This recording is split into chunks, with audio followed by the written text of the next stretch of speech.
Whole sports all plays. Whole sports all plays.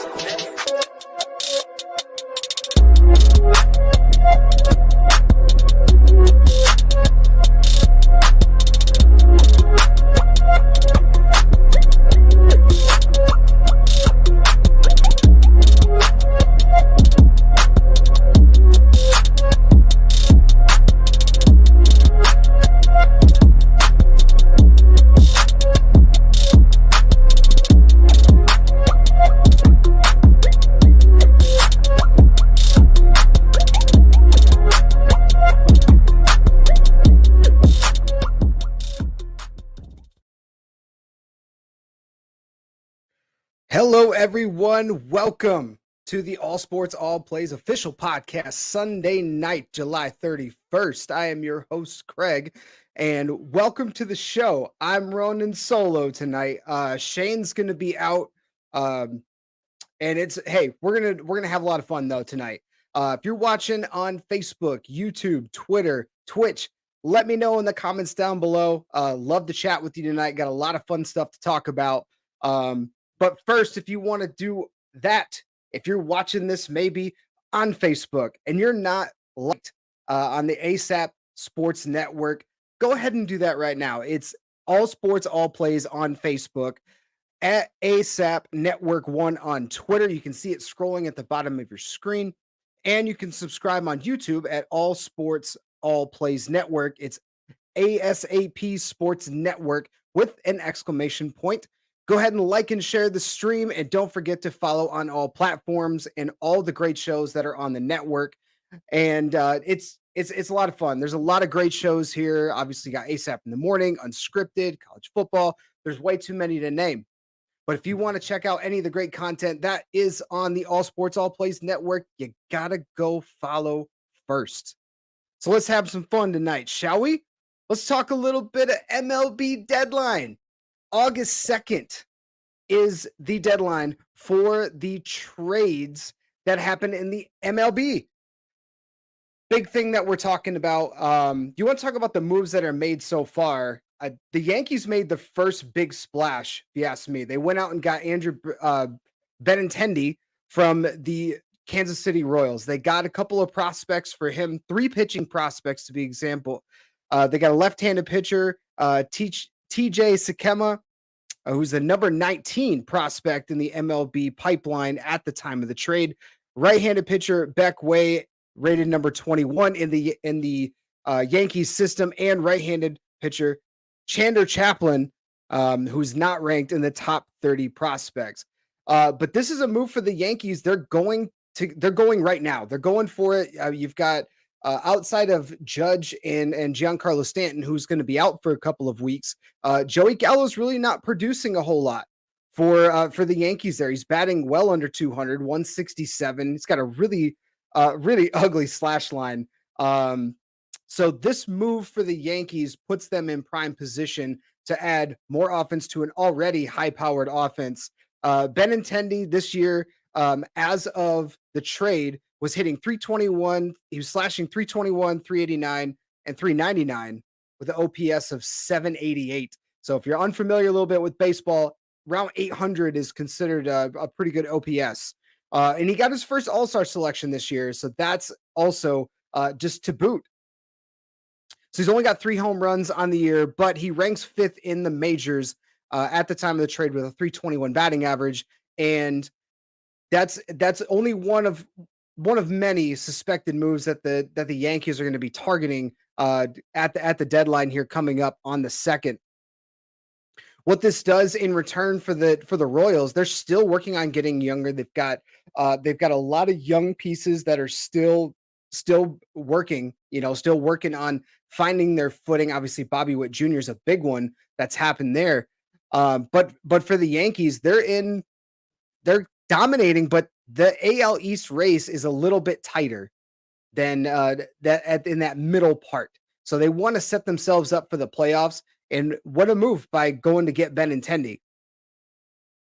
The second big move that was made just recently was starting pitcher Luis Castillo going to the Mariners. Going to the Mariners, you've got They essentially sold the farm. I mean, I was shocked when I saw that return. I looked at that and said, if that's the moves that are going to be made just for one player, Luis Castillo, who's considered one of the top starting pitchers available on the market, and that's what the return was. I mean, the return for Juan Soto is going to be astronomical if it happens. But Luis Castillo, this is a move that the Mariners are going, hey, we won 12 to 14 straight heading into the All-Star break. We're in a position where right now they are one of the wild card teams. If you're the Mariners, who have not made the playoffs since 2001, the longest active streak of any American professional franchise, this is the time for you to push those chips and go all in. I mean, they gave up 3 of their top 5 prospects. You had Noelvi Marte, who's now the number 1 prospect in the Cincinnati Reds organization. Another shortstop in Edwin Arroyo, who is number 6 prospect, and then a right-handed pitcher, Levi Stout, at number 15, and a second right-handed pitcher in Andrew Moore. But that move, it's the Reds got a haul. I mean, they've been tanking essentially the entire year. They traded away and got rid of a bunch of players in the offseason, and fans of the Cincinnati Reds, you kind of had to have a feeling that they were going to be selling off any prospects that they had to try to, cut payroll. It's essentially what some of these teams are doing. Athletics are in talks of doing similar things right now, of getting rid of any player that could potentially get paid and try to get more prospects. You're trying to cut payroll, and that's essentially what the Reds have done here. They wanted to get rid of a guy who's still got another year team control. He's got arbitration after this year, and then he's a free agent at the end of the 2023 year. So for the Reds, you don't have to pay the guy. And if you're the Mariners, this is another top-end starter to go with the Robbie Ray that you just went out and got. It helps solidify that starting rotation. You just got to hope that your offense can still kind of keep up. That hot streak they were on, you got to wonder, is it going to run out? Is it going to run out at some point? I really don't think it will. The Mariners schedule as of August 1st, I'm not talking about the game they're playing right now against the Astros. This is the last time they have to play the Astros all year, and I think they're very grateful for it. But looking at their schedule, they have 59 games remaining. They probably have one of the easiest schedules in the American League the rest of the way. Only 18 of those games are against teams that are over 500. 18 of 59 games are against teams that are over 500. 6 of those are against the Yankees. So if you can even split half of those games, which it depends on, I mean, you got 3 of them home, 3 of them away. Okay, if you can split those series, get swept in one and sweep the other, or however it shakes out, 6 of those games against the Yankees, it'll be I think you can make that work. 7 games against the Guardians, who are barely over 500. They're fighting extremely hard to make a wild card, and you've got a really tight AFC East, American League East. You got a really tight American League East, and are the Guardians going to make the postseason? I don't think so. They're probably going to just level out where they are now. So if you're the Mariners and you go get a guy who through 14 starts with the Rays, he was 4 and 4 with 90 strikeouts and a 2.86 ERA. His last few starts, he was under 2. So his last handful of starts, he was under 2 ERA. If you can have that guy, keep him rolling the way he is, and get Robbie Ray on track, keep your offense on track. The Julio Rodriguez show, the J-Rod show, you can keep that train rolling, try to prevent him from hitting a rookie wall. This team will make the postseason for the first time since 2001. It's a very easy schedule. The remaining games they have 3 games against the Braves, and then next series, they have 2 games against the Padres. They have like 7 games against my Tigers, and the Tigers are terrible. Anybody that watches the Detroit Tigers, yes, they've had a lot of injuries. Yeah, they went out and spent a bunch of money, but they're terrible. there's a whole lot going on there that not a lot of people are getting the getting the heat that they need for it in the front office. So if you're the Mariners, this move is essentially, that's where you felt like you really needed. You needed another top end starter. You went and got it. So now you got to go out and win the games. And the schedule is really favorable for them. The schedule is really favorable. So if I'm the Mariners, I'm loving this move, even though I had to give up 3 of my really good prospects to do so. Sometimes it's just how the game is played. You got to give up more to get something that you really, really need, because you got to go all in. And that's the game of baseball. Game of baseball, it's the haves and the have-nots. You're not going to make a move that's going to push you to the brink of getting the playoffs. You have to be that team that's going to make the commitment, go all in, and go get the guy you want. There's a few, I've got my Twitter feed here ready, just in case if there's any breaking news from Jeff Passan and company. But some of the biggest names that have yet to be moved, you got Frankie Montas, right-handed pitcher from the Athletics. So rumored, it talks around the league, is that is the Yankees' now number 1 target remaining for the trade deadline to go out and get Frankie Montas. If they go out and do that, they're already loading up a loaded team. So you got to wonder what they would give back in return, since they've already given up a few of their mid to higher end tier prospects in their farm system, but they've got a lot of pitching in their farm system that just aren't ready yet. So if they're going to go try to make that move. The other 2 guys are Cubs. Wilson Contreras, the catcher from Chicago, and Ian Happ, the outfielder from Chicago. Those 2 guys are also being in conversation right now. Those guys are being in conversation right now to also be moved out of Chicago. I think Wilson Contreras is probably the more likely of the 2 to get moved. He's been in trade conversations the entire year, it seems like. Thanks, David, for tuning into the show on Facebook. Thinking Soto gets traded. Not Juan Soto. We're talking about Gregory Soto, the closer for the Tigers. Does he get traded? God, I hope so. As a Tigers fan, he makes my heart race every single time he steps on the mound, and the splits on him are insane.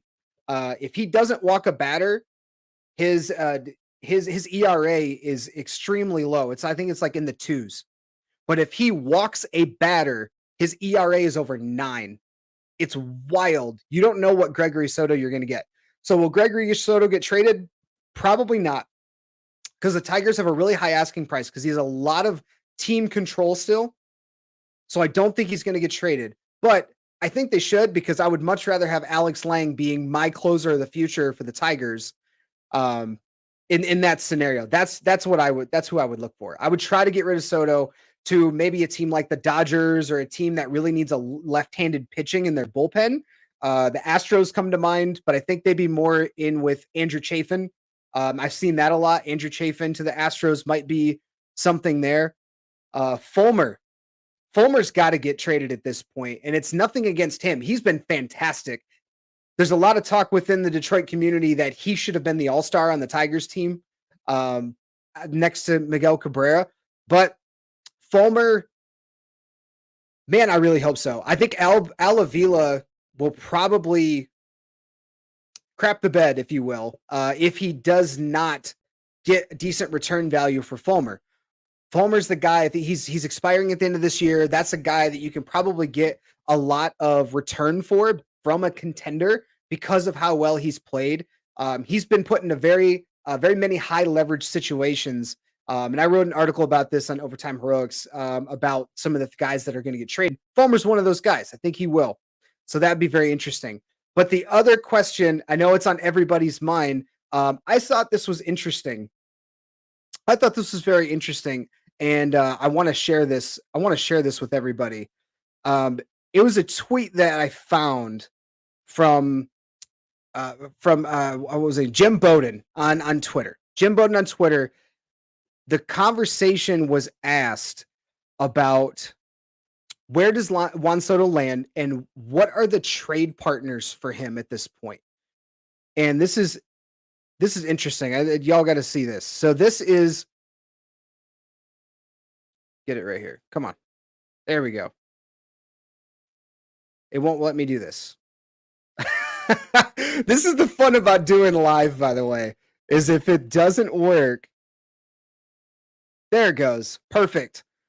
So the Nationals supposedly have 3 teams now left in the bidding for Juan Soto, according to club sources. You got the Padres, the Cardinals, and the Dodgers, with the Cardinals offering the most talent off their major league club, and the Padres with the most talent from the farm. I'll tell you what, if I'm the Dodgers, I'm going to utilize some of the expiring contracts that I know are going to come off the books in the next year to try to go get a guy like Juan Soto. And my gut tells me that the Padres are going to be the team that are going to make that trade to get Juan Soto, if it's even made at all. Like I gotta preface that. If that even trade gets made at all, because Juan Soto still has another year that they can get this extension ironed out. So there's no need to rush if you're the Nationals or if you're Juan Soto.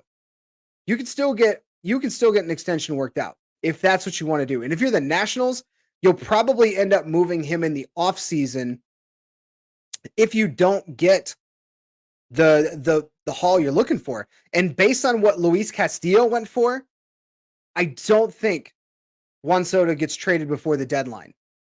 Now, I think it'd be extremely exciting if he does get traded before the deadline, but I would not be surprised if he does not, because the longer this is dragged on, the longer this is continuing, the less and less you're hearing of, well, now it was so many teams were involved. Now it's only 3. Probably going to go down to 2. I don't see the Cardinals. The Cardinals aren't the type of team that makes those kind of moves where they sell off a bunch of guys from their farm system to get a guy like Juan Soto. But that would be a pretty sick. As much as I don't like the Cardinals from beating the Tigers in the World Series, I got to respect how they can just not rebuild, they can reload. If you've got Nolan Arenado, Paul Goldschmidt, and Juan Soto on your team, the NL Central's over. The NL Central's over. But then again, the Dodgers would probably do a Dodgers thing and be able to get them for cheap. They'd probably be able to get him for cheap, which would be absolutely mind-boggling to me. If who's the next guy to be moved? Guy from Oakland A's. Yeah, Montes. Frankie Montes is probably the next best to be moved, in my opinion. John Suggs, appreciate you tuning in on Facebook here. But yeah, that's the conundrum right there. And you have another good point. They're playing good ball right now. Would you give up 4 prospects and a current player? I think it's got to be at least that is what the Nationals would be expecting. They'd be expecting at least 4 prospects. They probably would be like, hey, we want your top prospect, 2 or 3, another guy, and then an MLB ready player so that we can go and we can make this trade happen.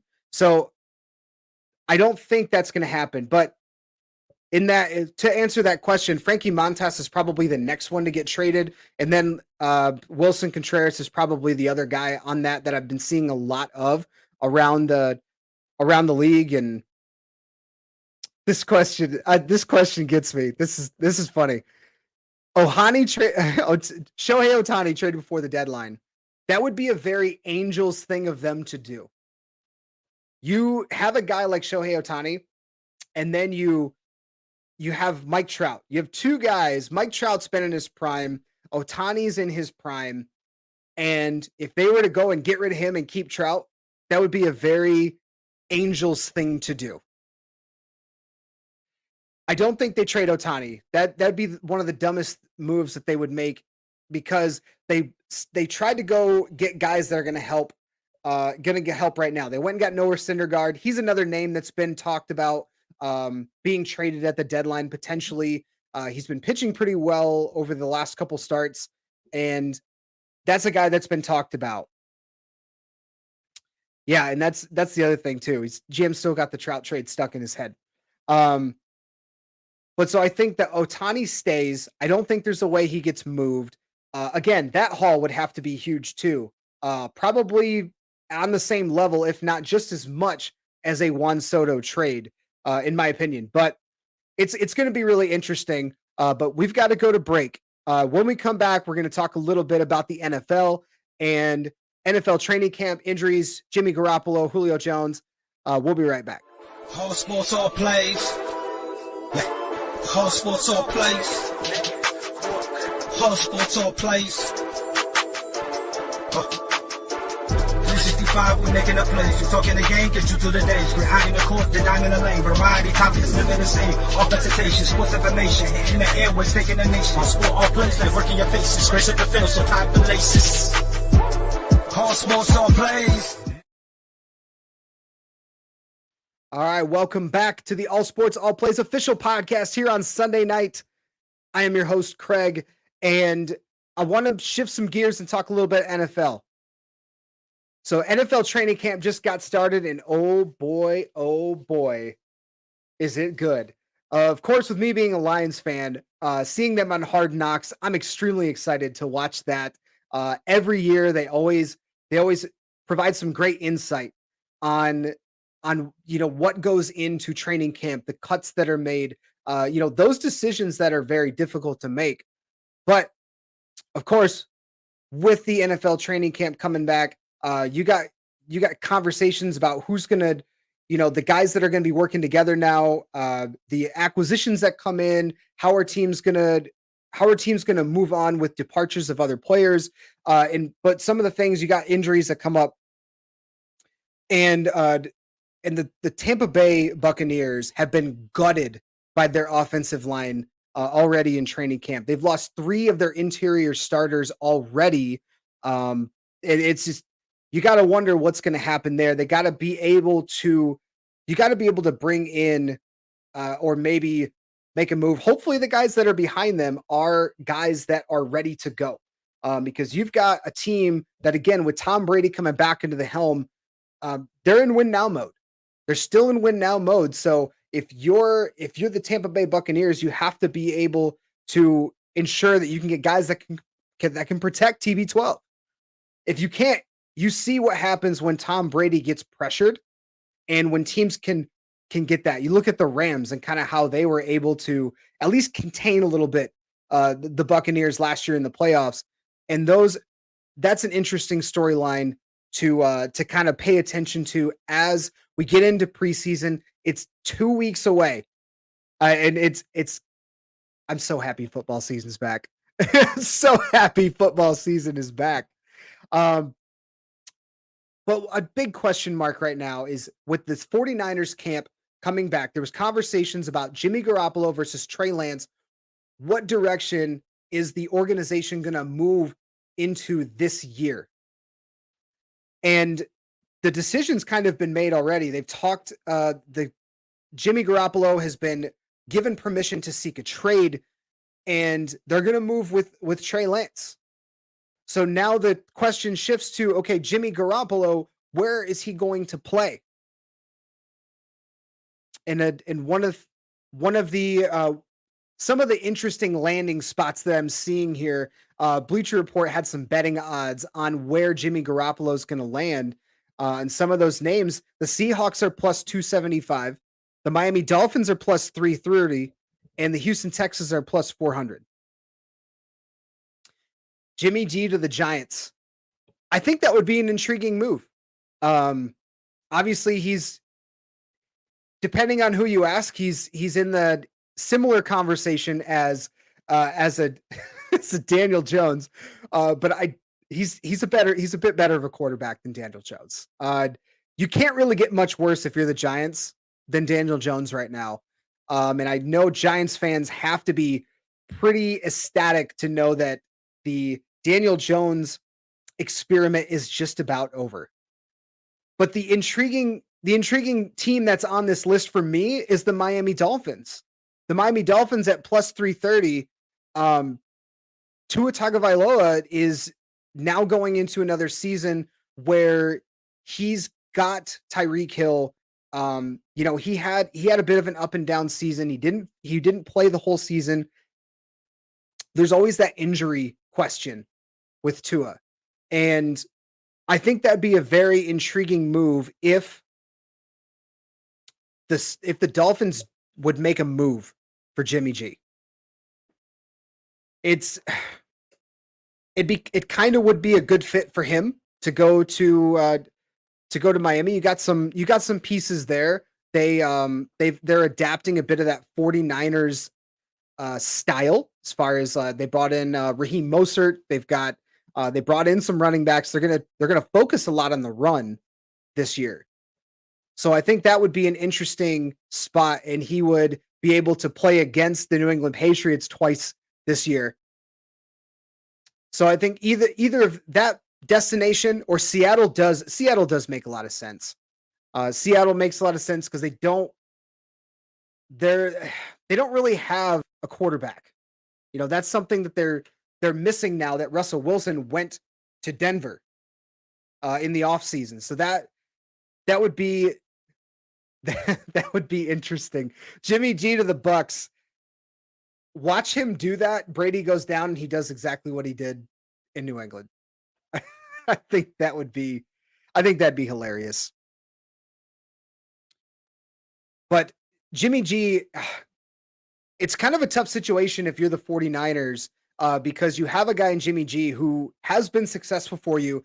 Trey Lance is still an unproven commodity. He didn't really play a ton.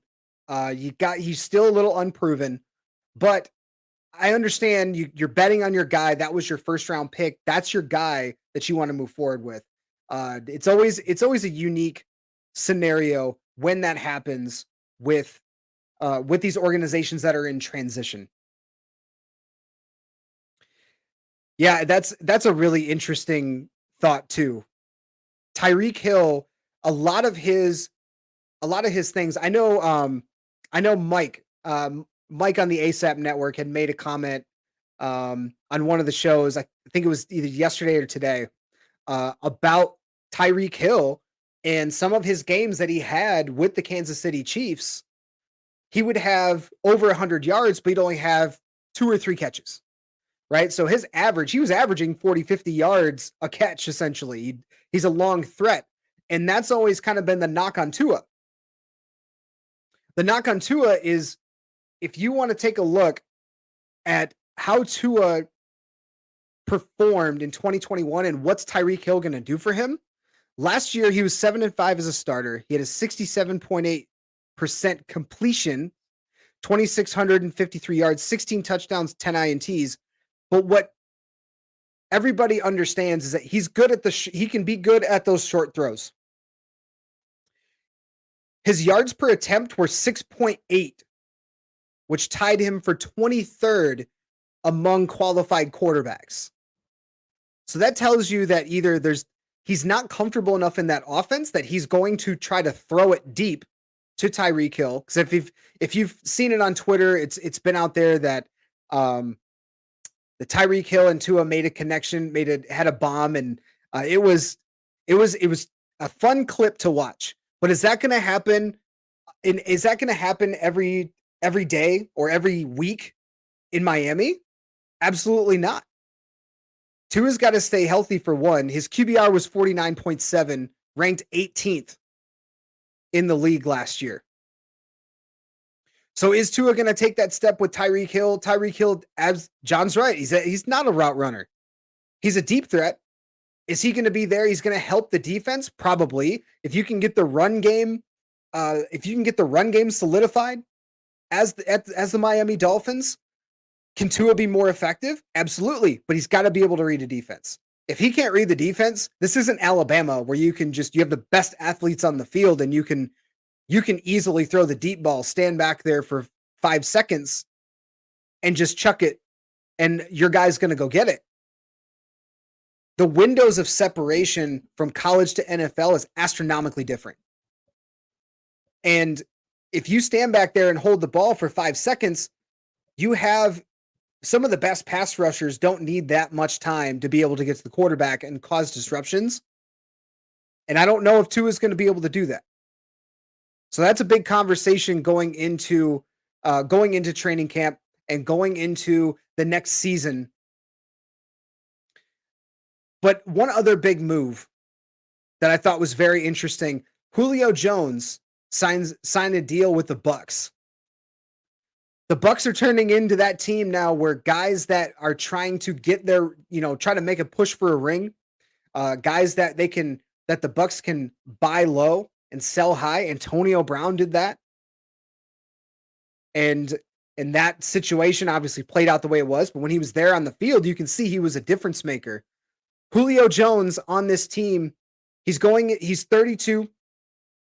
Last year with the Tennessee Titans, he only played 10 games, 31 catches, 434 yards, and 1 touchdown.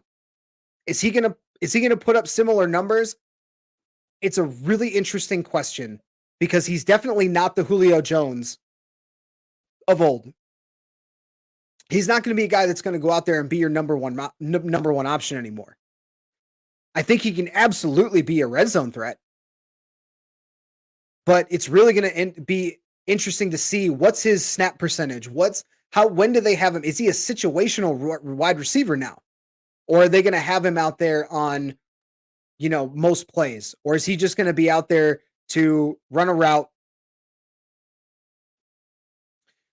Is he just going to be out there to run a route and on third down and try to get you a clutch catch to move the sticks? Or is he going to be an integral part of the offense? Rob Gronkowski, Rob Gronkowski, retiring. So now you've got one less threat on offense. You still got Cameron Brate. You still got OJ Howard, depending on how you feel of his progression. But Julio Jones, I would not be surprised to see a renaissance from Julio Jones. Right now, the Bucs are in a division where it's the Buccaneers and everybody else. The Saints are probably, in my opinion, the second best team in the division, but I don't think it's a close second.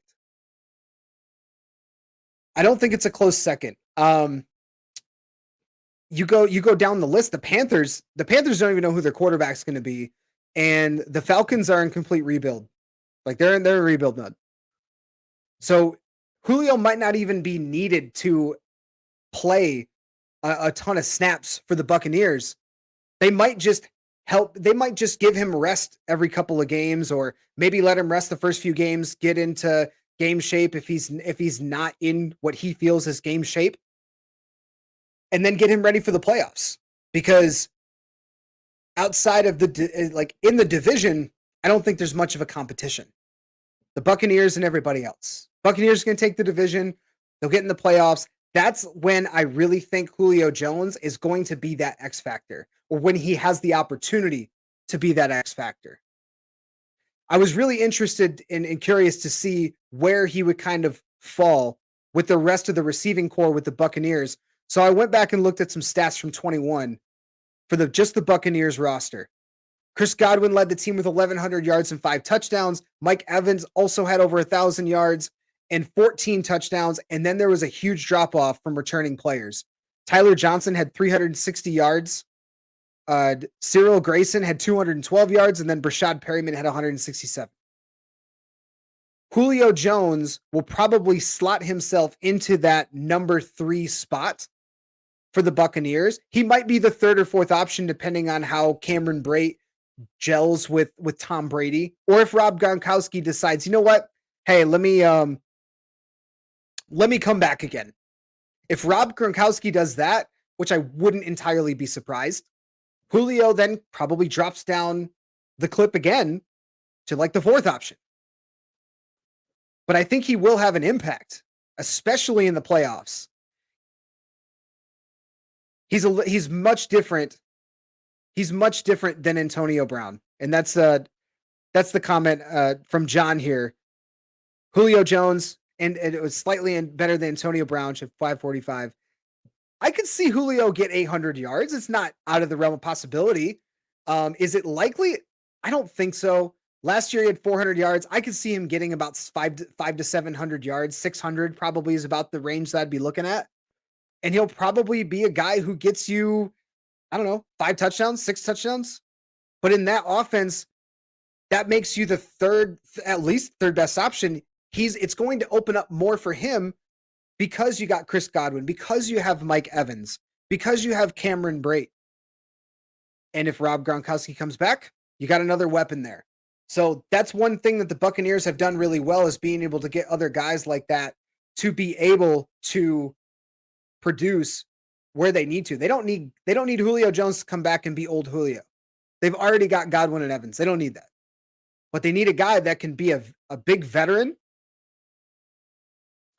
for that, not only for that team, that locker room, but especially a presence for the playoffs. And 100% Tom Brady is a way different upgrade than Tannehill or Matt Ryan. That's 100% accurate. So that's the questions that I kind of look at here. As I'm looking at that for the rest of the league here. For the Buccaneers, they're just going to reload and grab somebody else. And I think Julio can have that type of impact for the Buccaneers. But we're going to do a quick break. We come back. We're going to talk a little bit about the rest of the AFC East and kind of how that'll shake out. We will be right back. All sports, all plays. All sports, all plays. All sports, all plays. 365, we making a plays. You talking the game, get you to the days. We're high in the court, the dime in the lane. Variety, topics, living the same. All presentation, sports information. Hitting the airways, taking the nation. All sport, all plays, like working your faces. Grace at the field, so tie the laces. All sports, all plays. All right, seems like we have some technical difficulties with one of the commercials. So welcome back to the All Sports, All Plays official podcast here on Sunday night. I am your host, Craig, and let me know in the comments below where you're tuning in from tonight. We got a few people watching in. I appreciate you joining the show tonight, and we'll talk some more. We'll talk a little bit more football in this next segment, and we're gonna have some fun. John says, I see you a Lions fan. How was my thoughts on the draft this year? Hutchinson was best pick. I, as a Lions fan, it's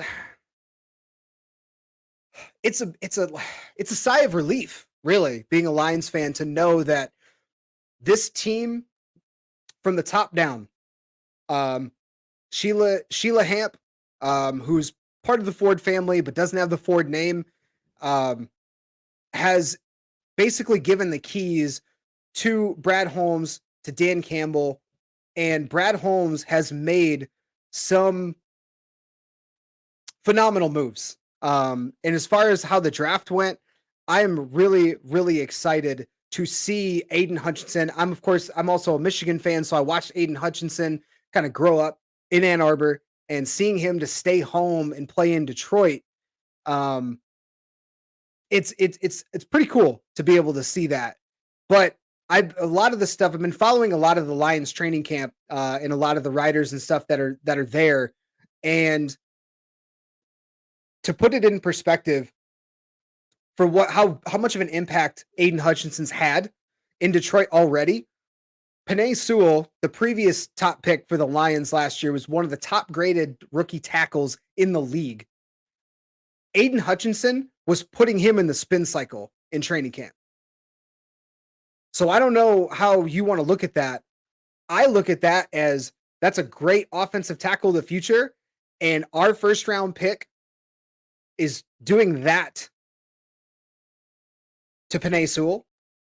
It gets me excited. I mean, it gives me hope as a Lions fan that we might actually be a team that can make the next step forward this coming year and be able to come out from the NFL cellar. Because obviously anyone that knows anything about football, you've seen how bad the Lions have been over, God, since I've been alive. I've seen one playoff win in my entire life as a Detroit Lions fan. So the fact that they are making those moves, and the sky's the limit right now for this team. Coming off the season they did, They're still probably only going to take a couple of steps forward. But you've got those types of guys. You got also Jameson Williams. When he comes back from his injury, they're not going to rush that. Him, Amon-Ra St. Brown, DJ Chark can be he can be a red zone threat. TJ Hawkinson is in a contract year. You know how guys play in a contract year. TJ Hawkinson is going to try to play to be one of the top paid tight ends next year, so he's got to prove it on the field. When you get a collection of guys like that, you can even throw in Jared Goff too, because Jared Goff, I think, has one more year on his contract, and then he's a free agent after the following season. So the Lions have to figure out, is that a guy that they're going to move forward with? But all that, mix it together, along with a guy like Dan Campbell, who these guys love playing for, which is a huge far cry from when Matt Patricia was the head coach. This team, I think the sky's the limit for that team. DeAndre Swift's another one. David Darkey, he's put on some muscle. He's 100% put on some muscle to be able to kind of avoid injury. So obviously I love it. I'm excited. I'm not getting my hopes up. I don't think we're a playoff team. I don't think we're a 9-10 win team. I think the ceiling is 9 wins and push for a wild card. But I think the floor for this team can still probably be 5 or 6 wins. But I think they're actually they had a lot of games that were very, very close last year. And I think they're trying to make that next step to be a team that can push forward and actually win those games. So, all right, moving on. I want to talk a little bit about the rest of the AFC East. I kind of already talked about Tua, and where are the Dolphins going to go from here? Basically, I think the big question mark that's going to be in this division outside of Miami with Tua, and is he really the guy that Miami is going to sell out on as their quarterback? You got to look. I think you got to kind of turn your eye a little bit and look at the New England Patriots too. New England went 10-7 last year, but they lost Josh McDaniels, became the head coach of the Vegas Raiders. They're moving forward without an offensive coordinator. I think Matt Patricia is the guy who's kind of like their de facto offensive coordinator, which is hilarious to me because of the fact that he was the defensive coordinator for Bill Belichick in his first stint, left to be the Lions head coach. That was a disaster, came back, and now he's the offensive coordinator, de facto offensive coordinator for the Patriots. Is Mac Jones going to take another step up? This team last year, their offense ranked, they were 15th in yards. They were 15th in touchdowns. They were kind of like a middle of the road passing offense, but they were relying on the run. They had the 8th best rushing offense by yards. They were second in the league in touchdowns. But that defense is what they've been relying upon. So if they can take that defense, they got rid of Chase Winovich. They brought in Jabril Peppers, 2 Michigan guys there. They traded away N'Keal Harry, who has not been panning out for them. But you take all that into consideration. I think there'll be another team. That will be kind of knocking on the door against the Buffalo Bills. If you're the Buffalo Bills, winning division, going 11-6 last year, that had to be a sigh of relief, because at the end of the season, it's a 1-game separation against the dreaded Patriots, and they finally were able to overcome that and win the division for the first time in Lord knows how long. But the question for the Bills now, as John, you got a great point. He's already having fights this defensive line. Take a step back. I would not entirely be surprised if that's the case, but they do have still a lot of weapons on that team. Josh Allen being talked about as one of the best young quarterbacks in the NFL. It really kind of depends on if I were to look at their schedule. I haven't done a full breakdown of everybody's schedule. It's something I want to love to do on a future episode leading up to the season. love to be able to break down and kind of go over, team by team, what's that going to look like for everyone. But I think the Bills I don't think they're going to have a letdown year, but I think they're going to be in a dogfight for the division that they weren't expecting.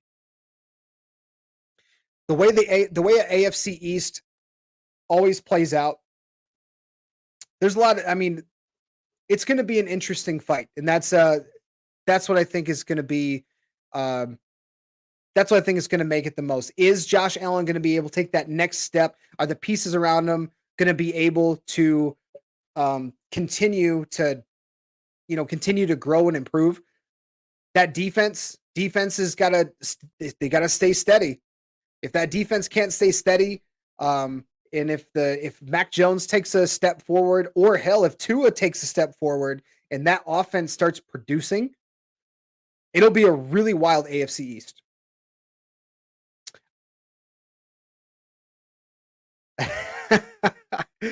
The Jets. The Jets at 4-13 last year. I love a lot of the narratives coming out of training camp. The narrative that Zach Wilson is going to be leaps and bounds better this year than he was last year. You can't really get much worse than last year. You really can't. So I think the Jets probably stay pat where they are. If they get more wins, they might get 5 or 6 if they sneak a couple. But I think it's going to be a 2 to 3 team race in the AFC. But a lot of it depends on quarterback play, which is the way the NFL is geared now. The way the NFL is geared now is a lot of it's on quarterback play. You can tool up on defense and you can scheme like if you're Bill Belichick in New England, but when you've got the type of when you got the lack of talent, I should say, your creativity can only recover or cover up so much. And I think that's what's going to be the key if you're looking at what the Patriots season is going to look like. So that'll be fun. I'm actually looking forward to doing that later. Mac Jones, like I was saying earlier, Mac Jones, he's definitely second year in that offense. He's been working hard in the offseason, having a full offseason to be able to learn more about the offense. I don't know how much of the offense last year was Josh McDaniels, how much of it was Bill Belichick. We're really going to see that now. This year, we're really going to see what he's made of. I want to answer, as we wrap up the segment here, I want to answer a couple questions in here. Double D said if Bengals going to take the next step and win the Super Bowl. Last week we talked about the AFC North. Shane and I talked about the AFC North. It's not a popular opinion, but I think the Bengals take a bit of a step back this year. I think they could still win the division, but I think they take a little bit of a step back. And it's that Super Bowl hangover. You get to the Super Bowl, you work so hard, you get there. We always see a Super Bowl hangover from the losing team. And I think the Bengals, they have a much harder schedule this year than they did last year. Got to throw that out there. That's going to play a big role too. On paper, they have a much harder schedule than they did last year. So I don't know if they're going to take the next step and win the Super Bowl, but you got to be excited about that, about Joe Burrow being your quarterback, Jamar Chase being your number one guy there. So I don't know if they're going to take the next step. I think they kind of take a half a step back, but they could still compete for that division. That was a fun one to talk about last week. We've got that on our YouTube channel. If you want to check that out, All Sports, All Plays Network. We talked about that last week. That was a lot of fun. Kenny Pickett be the starter for the Steelers. I don't think he's going to be the starter right away.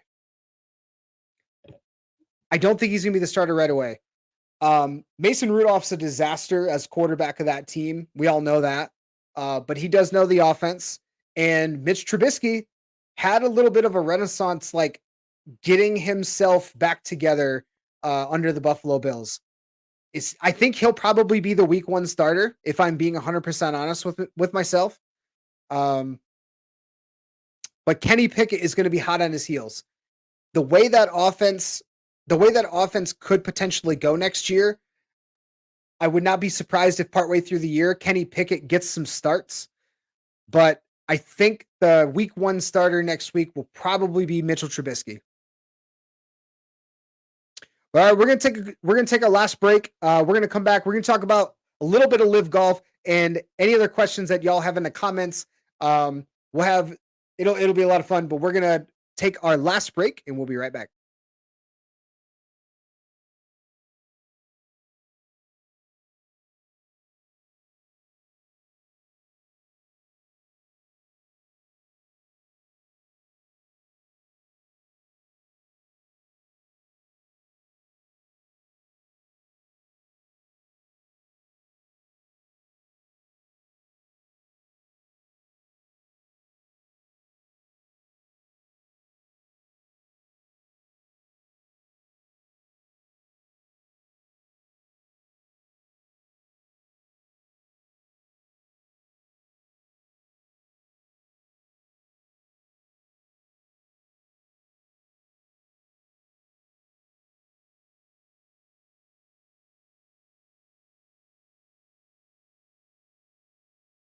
Welcome back to the All Sports All Plays official podcast. I am your host, Craig.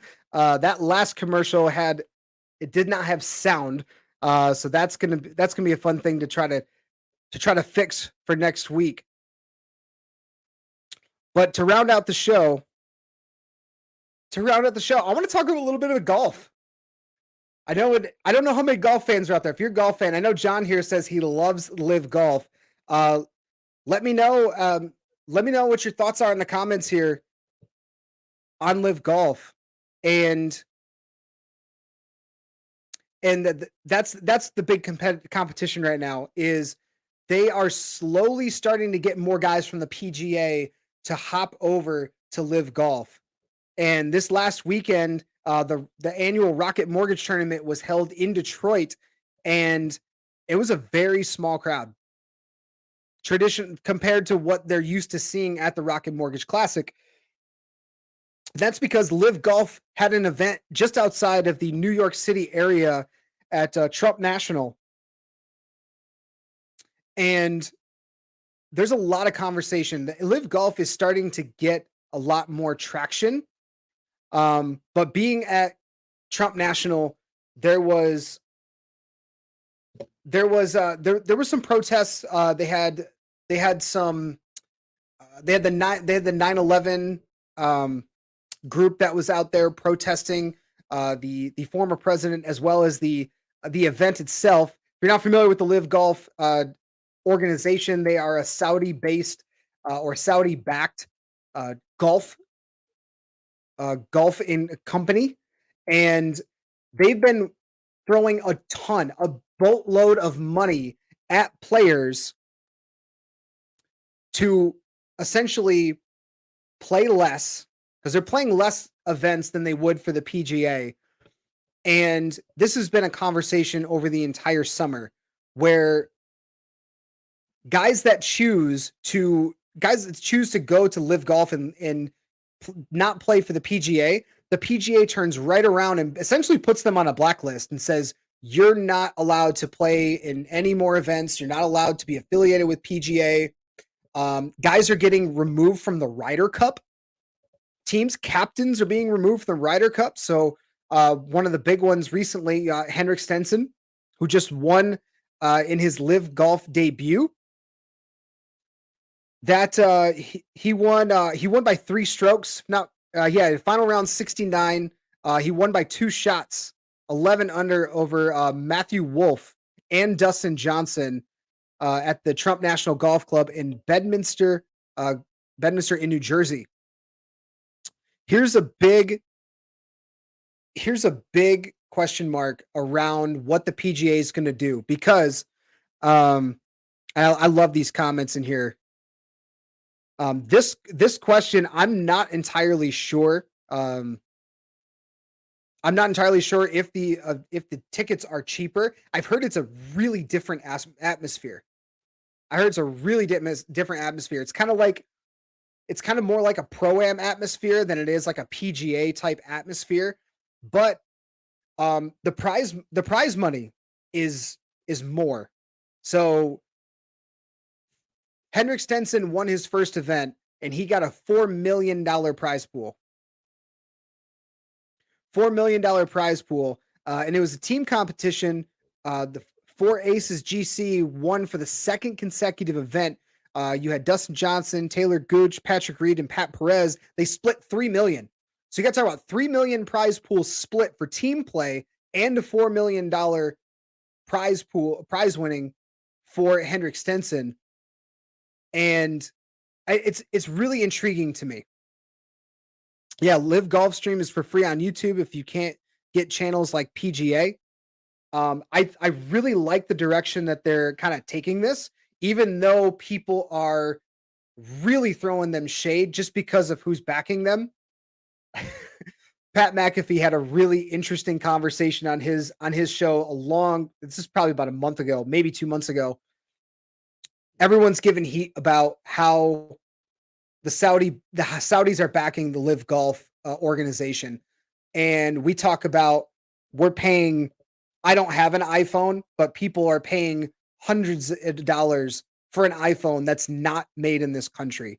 Your shoes, your Bluetooth headphones, a lot of them are not made in this country. You know, a lot of that kind of stuff. I'm not getting into that conversation, but I do like the direction that LIV is taking. They have a really unique presentation. They're yeah, that's a hell of a point. You're paying $5 at the gas pump. Where do you think that comes from? But what I really like is I've heard there's a lot of conversation, a lot of rumor about people joining up. Charles Barkley's being rumored to be joining the broadcast team or heading up the broadcast team, which is, I don't know how to say this. I don't know how to say this very professionally. It's hilarious that he, as a golf aficionado, I'll say, will be leading up the broadcast team for a golf league. Let that sink in for a moment. Let that sink in.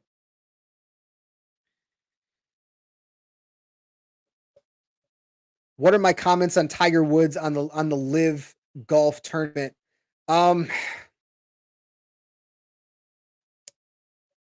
I understand where Tiger Woods is coming from because the PGA was the only game in town. Comment Double D, little Pat McAfee shout out, won at SummerSlam last night against Baron Corbin, or he's called Happy Corbin or something now. I don't know. But I understand where Tiger Woods is coming from. The PGA used to be the only game in town. Just like in the wrestling world, the WWE is the only game in town until AEW shows up. I think LIV Golf has that type of potential to be that AEW to the PGA's WWE. But this is and I think this is a pretty close comparison. LIV Golf could be the next UFC money-wise, because they are not holding themselves to the traditions and the structure that the PGA does.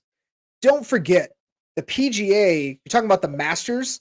The Masters didn't allow women in the club for a long time. A long time. Until recently, they finally allowed women in the club. LIV Golf is taking a little bit of a different direction. And not only are they going to get those guys, listen to some of these guys that have already joined LIV Golf and have left PGA. You got Sergio Garcia, Dustin Johnson, who's one of the best golfers in the world, Bryson DeChambeau, who is probably the most powerful, who has one of the most powerful golf swings I've ever seen. Brooks Koepka, Graham Dowell, Phil Mickelson, of course, he's taken a little bit of heat lately. Kevin Na, Louis Oosthuizen, Ian Poulter, Patrick Reed. There's a few others. But the biggest one that recently just came out was Bubba Watson. There were a lot of rumors that Bubba Watson was he going to join LIV Golf? Was he not going to join LIV Golf? But he's deciding to join LIV Golf, and he won't be joining until 2023 because he's still recovering from right knee surgery. But he's still one of the top 100 golfers of the world, and that's what LIV is kind of going for. Is right now they're going for kind of what the AEW is in wrestling. Is they are going to trying to pull those big names in. They're trying to pull those big names in just to build credibility. Once you're in, then they want you to see the product. They want you to see they're signing other guys that aren't the top 100 golfers in the world. But one of the biggest things, and why I completely understand why golfers do it, is the schedule. And that's what I want to point out here. John's got a great point. Think about it this way. If you got paid more money to play less, or if you got paid more money to work less, wouldn't you take it? I think a lot of people would, especially professional athletes. You want to look at the NBA, for example. Guys, it used to be regular that guys would play 82 games every single year, year in and year out, logging thousands of minutes. Nowadays, you got load management. You got guys that they don't play back-to-backs anymore. You schedule back-to-backs, but guys don't play back-to-backs anymore. Not many. You got some guys like Kawhi Leonard who doesn't really just play at all anymore. You got those guys, so they're getting paid more and they're playing less. So getting paid more, playing less. It's very similar right now with this LIV Golf phenomenon. And I think because of the Bubba Watson move, I don't think that's the pin that kind of does it in for LIV Golf. But I think that's one of the biggest names yet. Dustin Johnson was probably the biggest one. Being one of the top golfers in the world and jumping willingly, like quickly to LIV Golf. It's going to be a while. It's going to be around for a while. David, you say hopefully be around for 5 to 10 years. I think longer than that. The way it just depends on how much money is backing this league. How much money is backing this league? You're paying out a lot right now, but nowadays it's not about the attendance of the events themselves. It's about the TV contracts. It's about those advertising dollars. It's that stuff. That's what's going to keep stuff moving. That's what keeps stuff moving now, especially with LIV Golf. I think that's what's going to help keep them afloat. But I do agree, Johnny. You had a really good comment in here earlier about the team aspect. The team aspect point system. I want to bring this comment back up again. Those of you that didn't catch it earlier can see it again. It's not as much stress playing every weekend, and the team aspect point system. I love that. You gotta find ways to make golf more interesting for the casual viewer. That's really what it's all about. You want to try to find ways to bring in those dollars so you can get more viewers from the casual viewers. And I think that's what LIV Golf's trying to do. And then once they get a big TV deal, I would not be surprised if somebody like Amazon comes and swoops in and says, "Hey, LIV Golf, we want you. We're gonna throw the bag at you." Okay. Deal. Let's do it. So I don't think LIV Golf is going anywhere. Not at all. But with that said, we're going to round out the show here. I really appreciate everybody dropping in tonight, whether you're watching on Facebook, YouTube, Twitter, or Twitch. Make sure to go follow like and subscribe to All Sports, All Plays, wherever you're watching or listening, whether you're listening to this later on a podcast, on Spotify. Also, so you can see it all on the bottom of the screen. Go check out all the social media. We have a lot of great shows on this network. Tomorrow morning, you got ASAP in the morning at 10 a.m. Eastern. Afternoon Blitz is, I believe, 3 p.m. But all Sports, All Plays on Facebook. Twitter is at ASAP Network 1. And on YouTube, all ASAP Sports Network. Just get a search in that. Give us a comment. Give us a like. Let us know. Looking forward, I'm going to be off for the next 2 weeks. But we should have Shane be here with you, along with some special guests over the next 2 weeks. So thank you so much. Last thing here. Thank you, John. I appreciate your interaction tonight. It just made this show so much more fun. Yeah, let's get the Daly boys in here. John Daly, his son is now playing. Yeah, let's do one of those. Sign me up for that. I'm gonna go play some golf next weekend as well. I'll be on a lake in Michigan, soaking in the sun, hanging out with some dear friends and family. So it's gonna be a lot of fun. But I will be gone for the next 2 weeks. Shane and company will have some special guests hanging out here on the official ASAP Network podcast. For myself, thank you so much for joining tonight, and we'll talk to you soon. Have a good one. All Sports, All Plays. All Sports, All Plays.